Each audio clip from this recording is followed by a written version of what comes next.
Hey y'all, it's 2023. I'm Preezy from Listen Up, Listen In podcast. Are y'all ready? Come on now. We gotta live, laugh, love.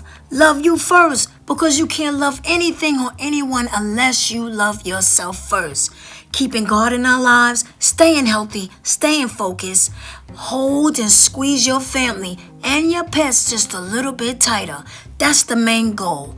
Motivate, educate, differentiate, love, but never hate. Are y'all ready for some great episodes and great guests? I can't wait. This year is about you. It's about me. It's about us. So let's do what we gotta do to make 2023 a great year. Tune in to Listen Up, Listen In podcast with Preezy and all my special co-host guests. Come on now, let's get it.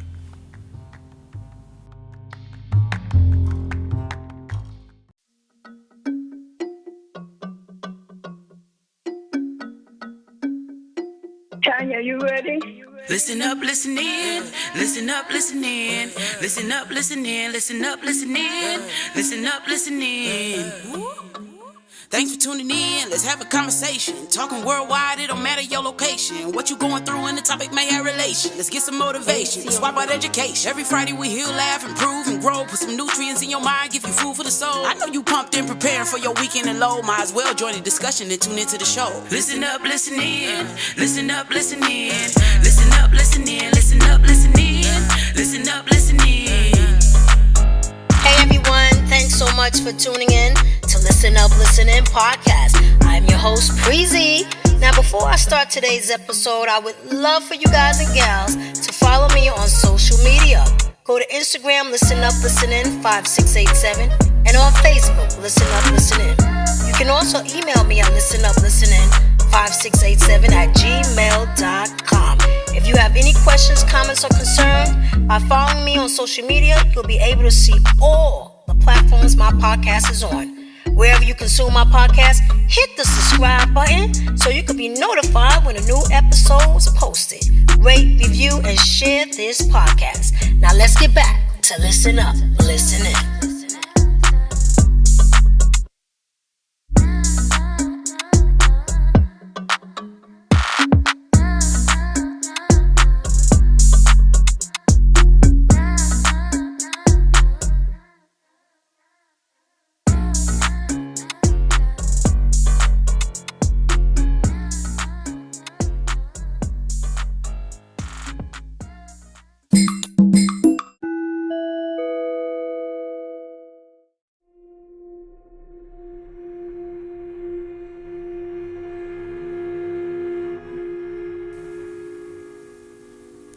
Hello everybody, this is Miss Esther, and welcome to an episode of Black History.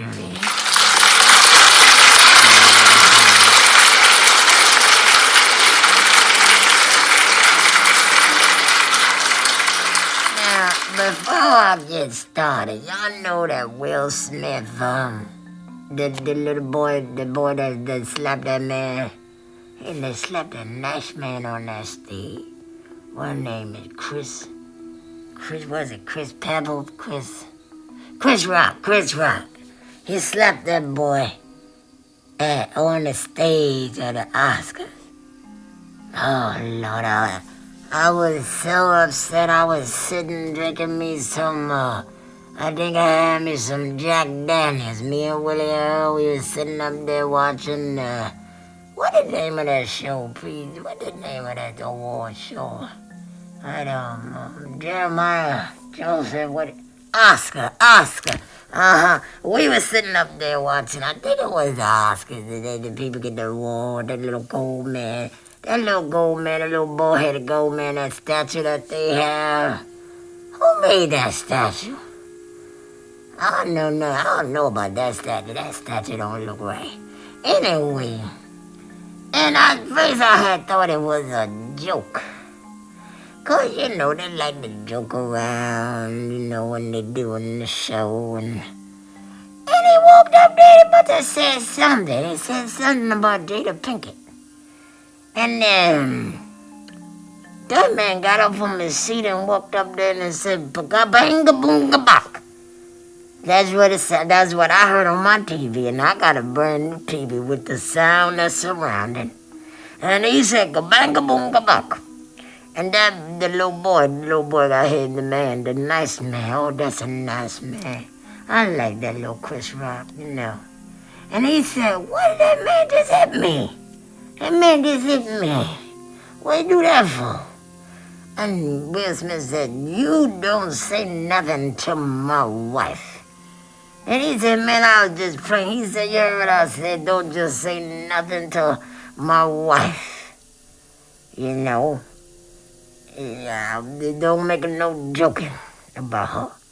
And I couldn't believe it. I said, "Willie Earl." He's in the kitchen. I think he was washing the spaghetti pot. I said, "Willie Earl, did you see that?" He said, "Yeah, I seen it in the mirror." I said, "That little man, he done went up on that stage and hit that man." Oh, Lord, I didn't know. They said Will Smith must have thought he was in that movie. What that movie is? He the only man in the land, in the earth. Got that little German shepherd. I forgot. Y'all know the name. I can't think of the name.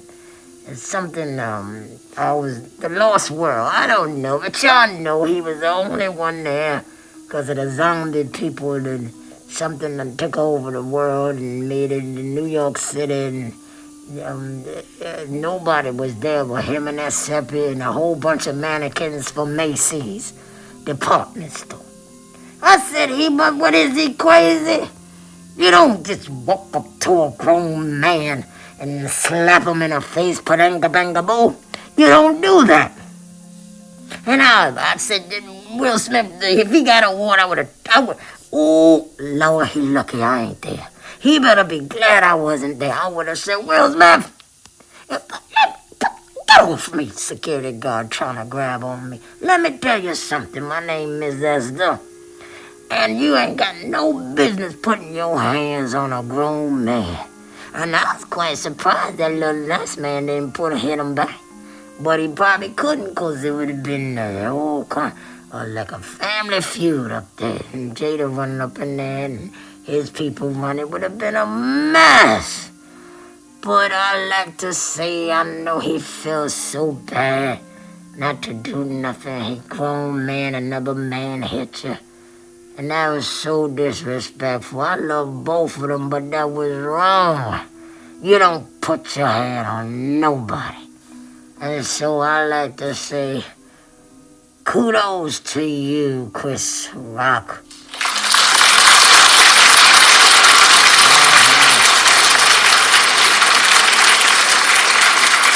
I don't want to go off the subject because this is Black History. This ain't Black History with the Oscars. But I just what I really wanted to say, I wanted to bring up Will Smith. He got a new movie coming out called Emancipation. Don't ask me to spell it, because I can barely say it. But I know it's a slavery movie, and oh Lord, I know a lot of people don't like looking at them things, but we have got to go and see it. And I don't know if it's for children. You got to check that out. But you got to educate your children about Black history. That's why I do it. That's why Preezy got me doing this now. Who that? You know, she got me doing this. It's important. And so today on this show, I will be talking about the man called Peter. An escaped enslaved man named Peter showing his scarred back at a medical examination in Baton Rouge, Louisiana in 1863. And I believe that Will Smith is playing that part, talking about the man Peter. They have some shocking photos of this whipped Peter that made slavery's brutality impossible to deny. Enslaved people in the antebellum South constituted about 1/3. That's right, 1/3 of the southern population. And most lived on large plantations, on small farms, and many masters owned fewer than 50 enslaved people. But that was enough. They shouldn't have none. Get me started. Landowners sought to make their enslaved completely dependent on them through a system of restricted codes. And they were usually prohibited from learning to read and write. Ain't that something? And their behavior and movement were restricted. That's sad. They didn't want the slaves to read or write. They didn't want them to do nothing. If they was in the kitchen and they probably went past the living room, they probably got in trouble. What race have the right to say I'm better than you? You must bow down to me. But that's what they did. Many masters raped enslaved women. Now you see that? You don't like the color, but you still want to have sexual relations with them. Absolutely disgusting. And rewarded obedient behaviors with favors, while rebellious enslaved people were brutally punished. A strict hierarchy among the enslaved, from privileged houseworkers and skilled artisans down to the lowly field hands, helped keep them divided and less likely to reckon or organize against their masters. So that's what they did. You see, they put certain slaves inside the house, then they put the other slaves in the field, and they didn't want them to congregate. They didn't want them to get together and try to think of plans to go against the masters. So they wanted the slaves to kind of like hate each other, don't like them, don't congregate, no show no emotions. The minute you show emotions is the problem. Fathers couldn't show emotions to their family members. It was too much for them. Marriages between enslaved men and women had no legal basis, but many did marry and raise large families. Most owners of enslaved workers encouraged this practice, but nonetheless did not usually hesitate to divide families by sale or remove. Ain't that something? So you have a child, and you don't even know if you're going to keep that child because the master going to sell him. You'll never see your child again, or your husband, your mother, or your father. Rebellions among enslaved people did occur. Notably, ones led by Gabriel Prosser in Richmond in 1800 and by Digmark Vesey in Charleston in 1882. But few were successful. The revolt that most terrified enslavers was led by Nat Turner. And I know that Preezy did a documentary on him. And there was other ones. There was, from the 1830s to the 1860s, the movement to abolish slavery in America gained strength, led by free black people such as Frederick Douglass and white supporters such as William Lord Garrison. Oh, Lord, so much. But what I want to talk about is this man that got whipped. And by the time that this man named Peter, they saw his back whipped, the images were so bad. By the time he made it to a Union encampment in Baton Rouge in March 1863, Peter had been through hell. The bloodhounds had chased him. He had been pursued for miles, had run barefoot through creeks and across fields. He had survived, if barely. And when he reached the soldiers, Peter's clothing was ragged and soaked with mud and sweat. By his 10th day ordeal was nothing compared to what he had already been through. During Peter's enslavement on John and Bridget Lyons' Louisiana plantation, damn name too long in the first place, Peter endured not just the indignity of slavery, but a brutal whipping that nearly took his life. And when he joined the Union Army after his escape from slavery, Peter exposed his scars during a medical examination. Raised welts and straff marks crisscrossed his back.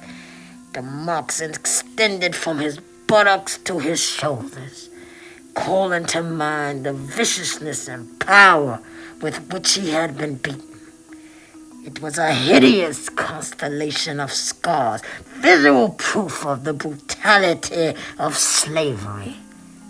And for thousands of white people, it was a shocking image that helped fuel the fires of abolition.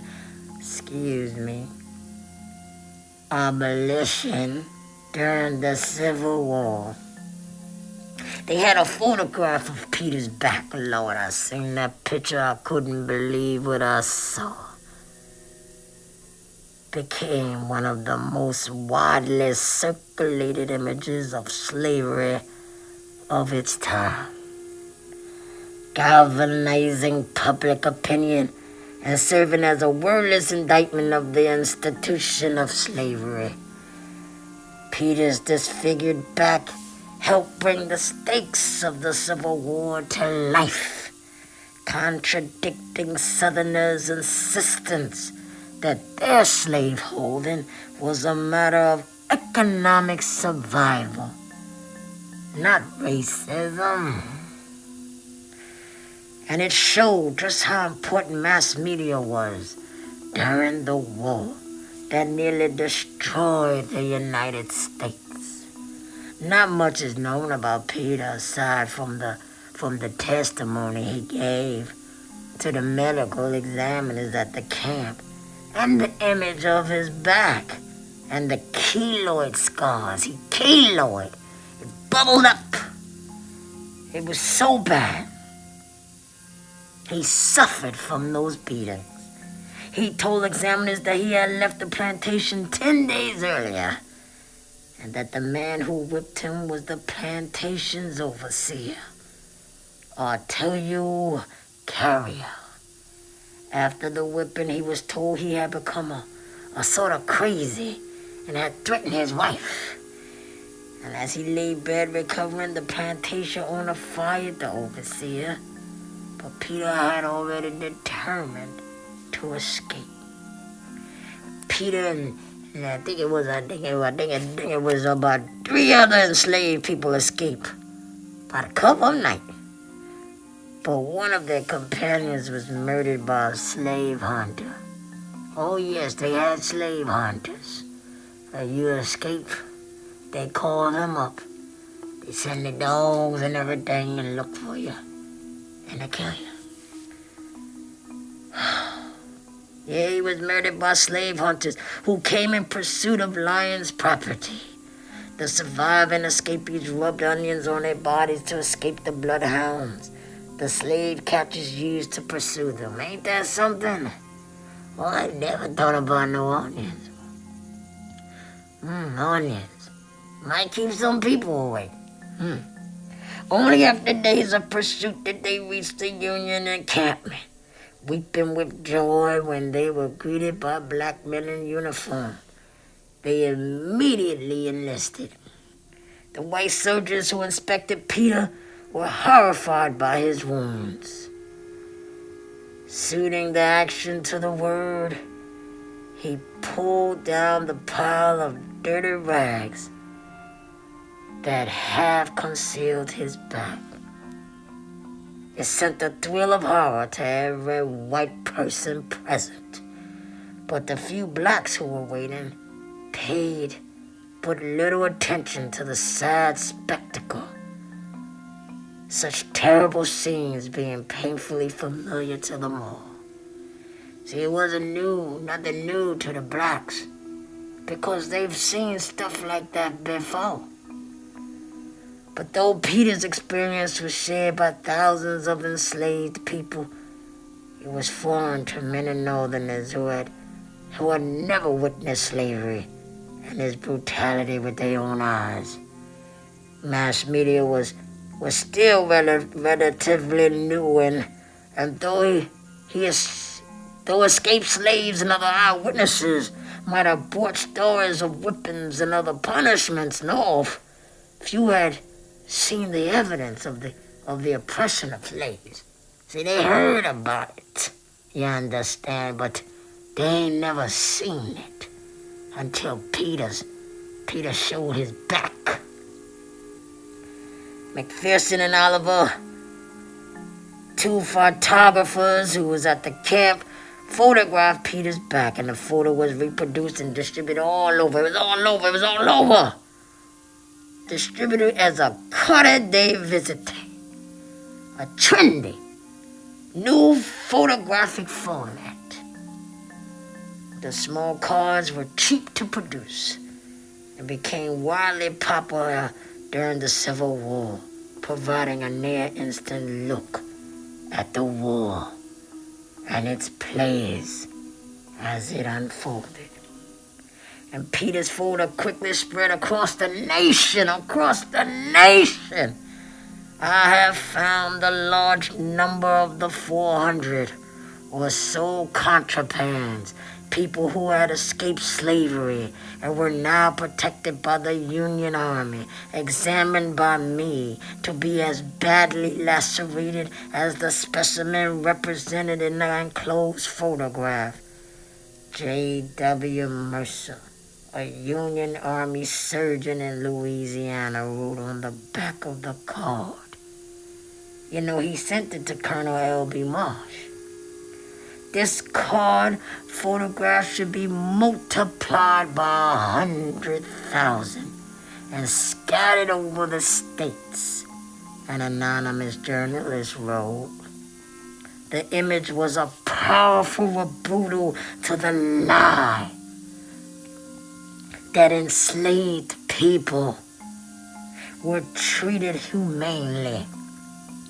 A common refrain of those who didn't think slavery should be abolished. Peter was not the only runaway slave whose image helped stoke anti-slavery sentiments. As soon as the carte de visite was introduced in 1854, the technology became popular. In abolitionist circles, others who had escaped from slavery, like Frederick Douglass, posed for popular portraits. Sojourner Truth even used the proceeds from the Cartes de Visites, whatever it's called, Cartes de Visites. She sold out her speeches to fund speaking tours and help recruit black soldiers. But Peter's strapped back was perhaps the most visible and significant photograph of a former enslaved person. It was sold by abolitionists who used it to raise money for their cause and gained the name the Scourged Back, or Whipped Peter, when it was published in Harper's Weekly, the most powerful periodical of his day. It reached a massive audience.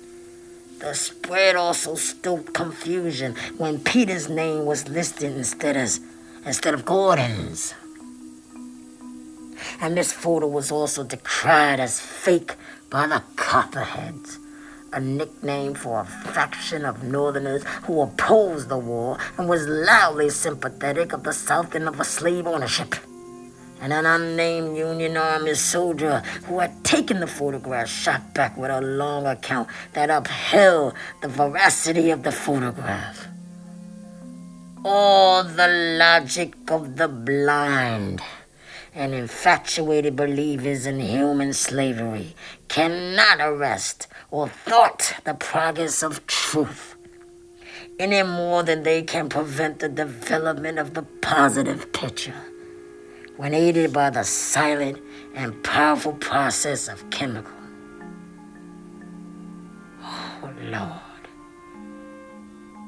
Though Peter's body was used as proof of the cruelty of slavery, accounts of his ordeal are saturated with the racism that pervaded American society, even among sympathetic white Northerners.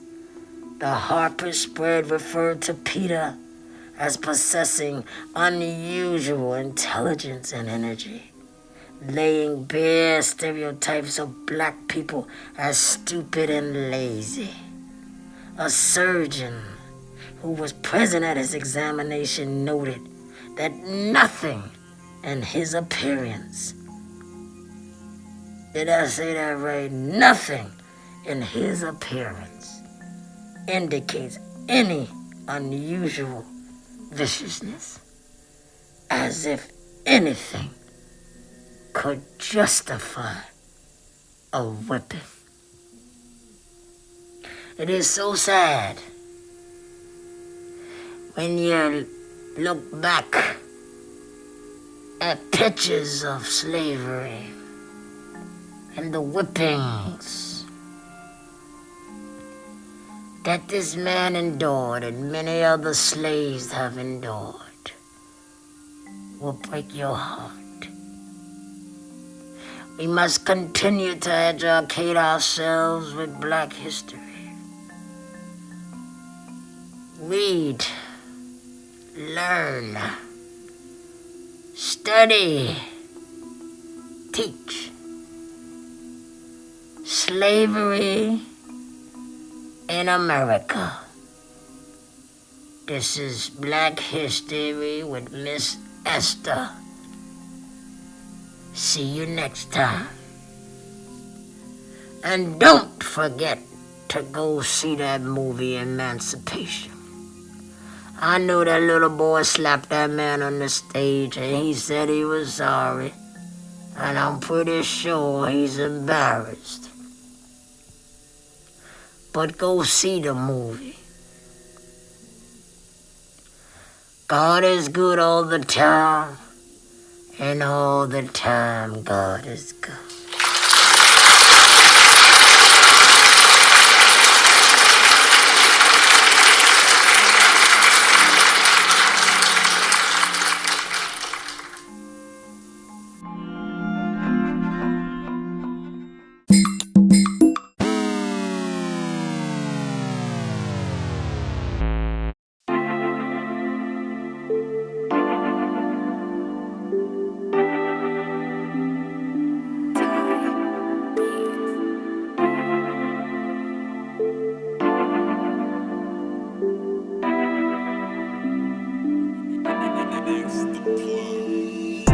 That concludes this episode of Listen Up, Listen In with your host, Preezy.